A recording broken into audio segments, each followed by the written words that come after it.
नमस्कार दोस्तों, स्वागत है आप सभी का फिर से एक बार अहमदाबाद अनन्या नेचुरोपैथी से। मैं डॉक्टर राघव पुजारा आप सभी का हमारी इस चैनल नेचुरली हेल्दी में स्वागत करता हूं। कोविड के पैंडेमिक ने हमें जागरूक कर दिया हमारी हेल्थ के बारे में सोचने के लिए, इम्यूनिटी के बारे में सोचने के लिए। हमें ये महसूस हुआ, एक तमाचा ऐसा पड़ा कि जिससे हमें ये फील होने लगा कि हमें हेल्दी रहना सीखना पड़ेगा। सिर्फ बीमार होने के बाद डॉक्टर के पास जाना ये कोई समझदारी नहीं है, लेकिन हेल्दी रहने के लिए हमें कुछ काम करना पड़ेगा, हमें कुछ ना कुछ करना पड़ेगा। लेकिन ये हेल्थ है क्या, हम हेल्दी हैं कि नहीं, ये हम कैसे पता करें? ये ओरिजिनल हेल्थ किसे कहते हैं, इसके बारे में हमें पता ही नहीं। इतना ही नहीं, हमें बहुत भ्रमित किया गया है। कुछ मिसकॉन्सेप्ट्स ऐसे चल रहे हैं दुनिया में कि जिसकी वजह से लोग अपने आप को गलत तरीके से हेल्दी समझ रहे हैं। क्या रिपोर्ट सारे सही आना यही हेल्थ है? जी नहीं, रिपोर्ट का जन्म तो कुछ ही साल पहले हुआ है। उससे पहले भी हेल्थ भी होती थी और बीमारियां भी होती थी। ये समझने के लिए एक छोटा सा फॉर्म हमने लास्ट वीडियो में दिया था सभी को। अगर आपने वो फॉर्म नहीं भरा है तो इस वीडियो के डिस्क्रिप्शन में भी मैं उस फॉर्म की लिंक रख दूंगा और यहाँ पे आई कार्ड में भी उसकी लिंक रख दूंगा, ताकि आप इजीली उस पर क्लिक करें। उसके लिए सिर्फ आपको गूगल अकाउंट की ज़रूरत है और उस लिंक पर क्लिक करने से एक फॉर्म खुल जाएगा और छोटा सा फॉर्म भरने से ही आपको असली हेल्थ के बारे में पता चल जाएगा। दोस्तों, आज के इस वीडियो में हम ये जानेंगे कि हमारे दिमाग में ऐसी कौन सी भ्रामक कल्पनाएं हेल्थ के बारे में चल रही है। आज हेल्थ, मॉडर्न साइंस हेल्थ के बारे में क्या कहता है, किसे हेल्थ समझता है और इसकी जगह पर हमारे शास्त्रों में, आयुर्वेद में हेल्थ के बारे में क्या कहा है और ऋषि मुनियों ने भगवान के पास कैसी हेल्थ मांगी है, क्या आशीर्वाद मांगे हैं हेल्थ के लिए, ये सारा हम इसी वीडियो में जानेंगे। देखते रहिए अंत तक इस वीडियो को और बने रहिए हमारे साथ। सुबह सुबह उठ के जब गार्डन में हम जॉगिंग करने के लिए, वॉकिंग करने के लिए जाते हैं, तब किसी बुजुर्ग को जो एकदम लाल लाल टमाटर जैसे गाल हैं, जो एकदम प्रफुल्लित है और मॉर्निंग वॉक कर रहा है, जॉगिंग कर रहा है, उनको देखने के बाद हमें ईर्ष्या होती है। हमें भी लगता है कि हमें भी अपनी हेल्थ के लिए कुछ करना चाहिए और फिर हम वापस अपने रूटीन में आते हैं और हमारे प्रायोरिटीज़ चेंज हो जाती है और हम रूटीन में लग जाते हैं। फिर रह जाती है सिर्फ गिल्ट, हेल्थ के नाम पे रह जाती है सिर्फ गिल्ट। और अगर हम थोड़ा सा भी जागरूक हो गए तो हमें लगता है कि चलो अब हेल्थ के बारे में कुछ करते हैं। लेकिन क्या करते हैं हेल्थ के बारे में? हम रिपोर्ट्स करवाने जाते हैं। क्या रिपोर्ट्स करवाना यही हेल्थ का प्रमाण है? क्या मुझे डायबिटीज़ नहीं है, मुझे बीपी नहीं है, मुझे थायराइड नहीं है या फिर मुझे आर्थराइटिस नहीं है, क्या ये ना होना यही सिर्फ हेल्थ है हमारी? हम इसी कल्पना में, इसी भ्रमणा में जी रहे हैं कि कुछ नहीं हो रहा है तो हम हेल्दी हैं। ये हेल्थ का मतलब नहीं है दोस्तों। 1948 में WHO, वर्ल्ड हेल्थ ऑर्गेनाइजेशन ने हेल्थ के बारे में ये व्याख्या की थी, जो आज भी उसी तरह से चल रही है कि health is a state of complete physical, mental and social wellbeing and not merely an absence of disease और डिफर्मिटी। दोस्तों, WHO के हिसाब से सिर्फ शारीरिक स्वस्थता नहीं चलेगी, उसके साथ ही हमें मानसिक तौर पर, सामाजिक तौर पर स्वस्थ होना पड़ेगा। सिर्फ शरीर में रोग ना होना यही स्वास्थ्य नहीं है, शरीर में शारीरिक तौर पर कोई डिफर्मिटी ना होना यही स्वास्थ्य नहीं है। और अब इतने सालों के बाद उन्होंने स्पिरिचुअल और इमोशनल वेलबींग को भी इंक्लूड किया है इस व्याख्या में।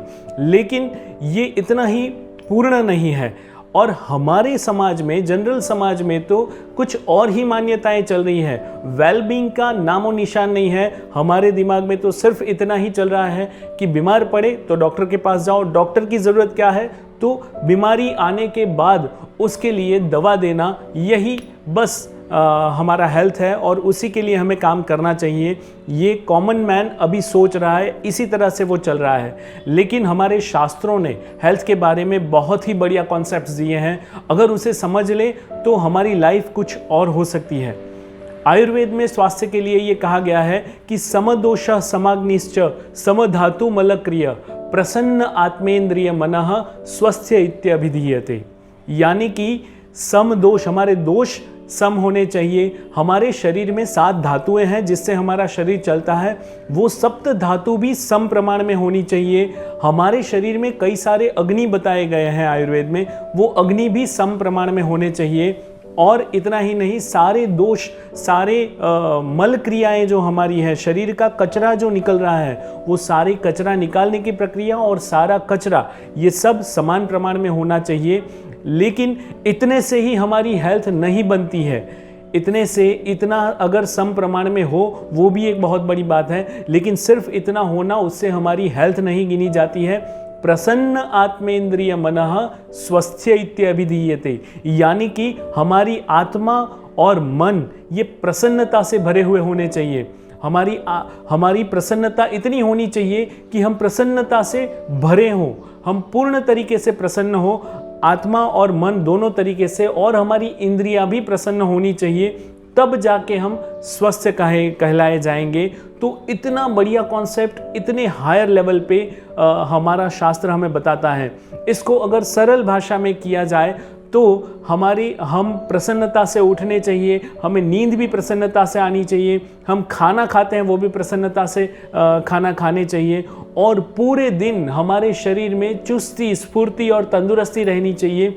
और हम जो भी काम करें, जो भी हमारा नैतिक कर्म है, जो भी हमारा रेगुलर काम है, उस काम को करते करते हमारे चेहरे पर हमेशा हंसी बनी रहे, हम प्रसन्न रहे, यही असली स्वास्थ्य की पहचान है। तो दोस्तों, स्वस्थ होने ये बनाने के लिए हमें मेहनत करनी है। बीमार होने के बाद डॉक्टर के पास जाना और बीमारी के लिए दवाई लेना या फिर कुछ मेहनत करना, ये तो आग लगने के बाद आग बुझाने वाली प्रक्रिया हुई। और इसमें एक और नुकसान है हमारा, हम जिसके पास जाते हैं बीमार होने के बाद, उनके लिए फ़ायदा किस में होगा?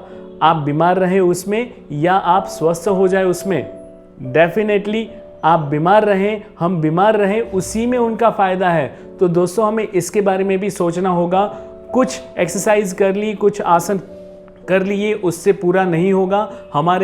हमें हमारे स्टेट ऑफ माइंड को इतने लेवल पे ले जाना होगा कि हम सभी प्रक्रियाओं को, सभी घटनाओं को, सभी परिस्थितियों को सम मात्रा में लें, हमारे शरीर को समता की ओर ले जाएं और हमारी प्रसन्नता को दिन ब दिन बढ़ाते रहें।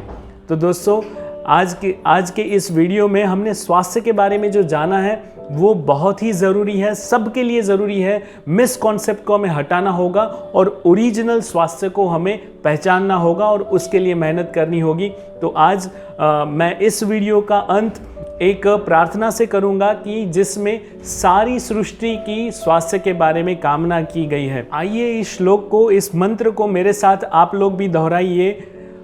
सर्वेत्र सुखिनः सन्तु, सर्वे सन्तु निरामया, सर्वे भद्राणि पश्यन्तु, माँ कश्चित् दुख भाग भवेत्। हमसे इसी तरह जुड़े रहिए। स्वस्थ रहना नेचुरली बहुत आसान है, यही इस चैनल का कॉन्सेप्ट है, यही इस चैनल का मिशन है। तो आप सभी हमसे जुड़े रहे, उसके लिए बहुत बहुत धन्यवाद।